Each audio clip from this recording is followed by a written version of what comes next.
No, it's the Irish in you and the Scotch Irish in me, maybe. So, all right, here's what happened. Really, the chapter of this that was dispositive, the crescendo, begins as Tom Emmer is withdrawing from the race yesterday.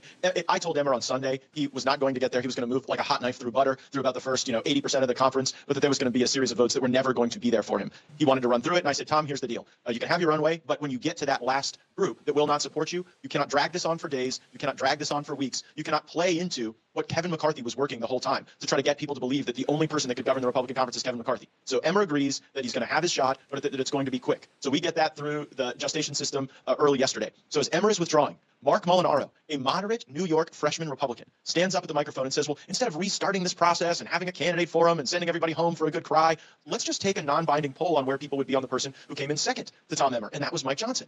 And Elise Stefanik said, well, that's against the rules. The rules don't contemplate it. We can't do that. And brilliantly, Mark Molinaro says, then I move for unanimous consent that the rules be waived, and we take a poll on whether or not Mike Johnson could be our speaker nominee. And guess who objects to that unanimous consent request?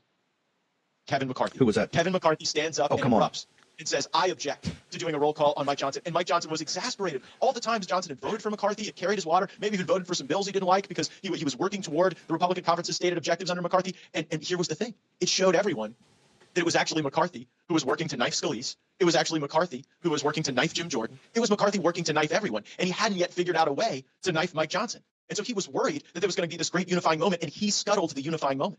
So because of McCarthy's objection, we had to have this 3-hour delay. And, candidates announce again, have another forum. And guess what happens during that delay, Steve? Patrick McHenry runs to the House floor, opens it up out of recess, and then adjourns till noon today. Now, why did he do that? Because they were setting up a play to block Mike Johnson with write-in votes in the intra-conference process for Kevin McCarthy. They were promising people hearings on their favorite legislation, passage of bills. I heard people promise, oh, maybe you'll get a chairmanship. And the play was for McCarthy to return as speaker, and then Jim Jordan to be the deputy speaker in some sort of like Dwight Schrute assistant to the regional manager posture. And that would have been debasing to Jordan, someone I like a great deal, and it would have been empowering to McCarthy. So Garrett Graves and all these people are working to try to effectuate this return of McCarthy, and they're telling us they're going to be 100 votes for McCarthy on the write-in. You know how many there were? 33 on the first write-in. So they flame out terribly. Mike Johnson's gaining momentum. Ultimately, McCarthy gets 43 to vote for him on a secret ballot, but Mike Johnson gets a majority, and then he says, you know what I want? I want a roll call vote.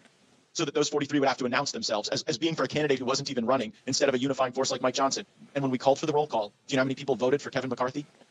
0. He went from 0. So he went from promising 100 votes to delivering 43 to 0 willing to vote for him. And everyone in the room knew at that moment that I wasn't the force for chaos. I wasn't causing disunity. That for the last 3 weeks, the reason the House of Representatives has been paralyzed is because for his own selfish gain, Kevin McCarthy was sabotaging the candidacy of anyone else because he was plotting a return. And we stopped it. And in the place of Kevin McCarthy, we get a Bayou, Louisiana Mike Johnson, a brilliant constitutional attorney. He has been my seatmate in the House Judiciary Committee for 7 years. For 7 years, we have worked against the illegitimate impeachments, against the weaponization of this government. This guy did the toughest cases before the Louisiana Supreme Court. He is sharp. He will be as respected in the halls of our, in the homes of our most meaningful, righteous, and patriotic donors as he will at the rallies with our most enthusiastic and meaningful activists. It is going to be a great moment for the House. And you know what? At the very end, when some people didn't know if they could still even bring back McCarthy, a few of them just left the room and didn't vote.